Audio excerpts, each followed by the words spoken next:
প্রতিদিন সন্ধে হলেই কিছু না কিছু খেতে ইচ্ছে করে।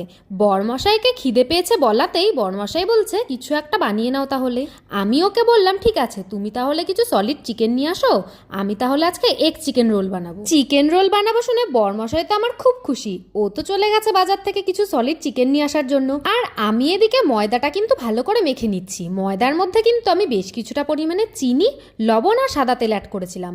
আধা ঘন্টা মতন কিন্তু ময়দাটা আমি মাখিয়ে রেখে দেবো। আর এখন আমি শসা, পেঁয়াজ আর কাঁচা লঙ্কা কুচিয়ে নিচ্ছি।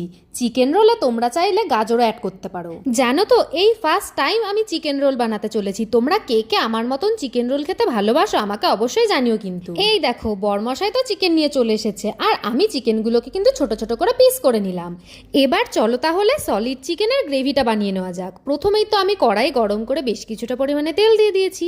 আর তেল একটু গরম হয়ে আসলেই আমি এর মধ্যে দিয়ে দিচ্ছি কুচিয়ে রাখা পেঁয়াজ। পরিমাণ মতন লবণ আর হলুদ দিয়ে পেঁয়াজ কুচিটা কিন্তু ভালো করে ভাজা ভাজা করে নিচ্ছি। আর এখন আমি এতে অ্যাড করে দিচ্ছি আগে থেকেই করে রাখা আদা আর রসুনের পেস্ট। সমস্ত কিছু একটু নাড়াচাড়া করেই এবার আমি এর মধ্যে একে একে অ্যাড করে দিচ্ছি জিরে গুঁড়ো, ধনে গুঁড়ো, লঙ্কা গুঁড়ো, মিট মশলা আর অল্প পরিমাণে চিনি। এবার কিন্তু অল্প অল্প করে জল অ্যাড করে আমি মশলাটাকে ভালোভাবে কষিয়ে নেব। এই দেখো, মশলাটা তো ভালো করে কষানো হয়ে গেছে। আর এখন আমি এর মধ্যে দিয়ে দিচ্ছি ছোট ছোট করে কেটে রাখা সলিড চিকেনের পিসগুলোকে। আবারও কিন্তু অল্প অল্প করে জল অ্যাড করে বেশ কিছুক্ষণ সময় ধরে চিকেনগুলোকে আমি ভালো করে কষিয়ে নিলাম। দেখো, সলিড চিকেনের গ্রেভি কিন্তু আমার একদম রেডি। এবার আমি বাটিতে নামিয়ে রেখে দিচ্ছি। এখন আমি চলে এসেছি আগে থেকেই মেখে রাখা ময়দাগুলো লাচি কেটে নেওয়ার জন্য। আমি কিন্তু আবারও ময়দাটাকে 1-2 মিনিট ভালো করে মেখে নিলাম। এবার চলো এই লাচিগুলোকে ভালো করে বেলে নেওয়া যাক।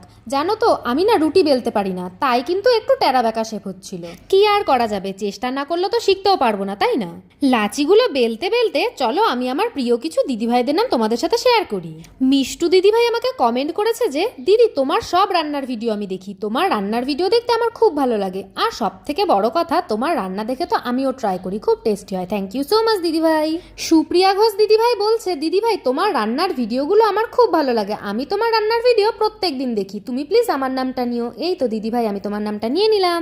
মামনি দাস দিদিভাই আমাকে আগের ভিডিওতে কমেন্ট করেছে যে তোমার রান্না দেখে আমি রান্না করি, খুব ভালো লাগে খেতে, আমার বর তোমার এই রান্নার রেসিপিগুলো খুব পছন্দ করে। থ্যাংক ইউ সো মাচ দিদিভাই। ঝুম্পা চক্রবর্তী দিদিভাই আমাকে বলছে যে তুমি দেখতে যেরকম সুন্দর, তোমার গলার ভয়েসটা আরো বেশি সুন্দর, আর রেসিপিগুলোর তো কোনো কথাই নেই। থ্যাংক ইউ সো মাচ দিদিভাই। উর্মিলা দাস দিদিভাই আমাকে কমেন্ট করেছে যে তোমার রান্নার ভিডিওগুলো সত্যি খুব সুন্দর হয়, সব সময় তোমার পাশে আছি। থ্যাংক ইউ সো মাচ দিদিভাই। আমার প্রিয় দিদিভাইদের নাম তোমাদের সাথে শেয়ার করতে করতে এগ চিকেন রোল কিন্তু আমার একদম রেডি। তোমরাও কিন্তু চাইলে এইরকম ভাবে বাড়িতে একবার ট্রাই করতে পারো।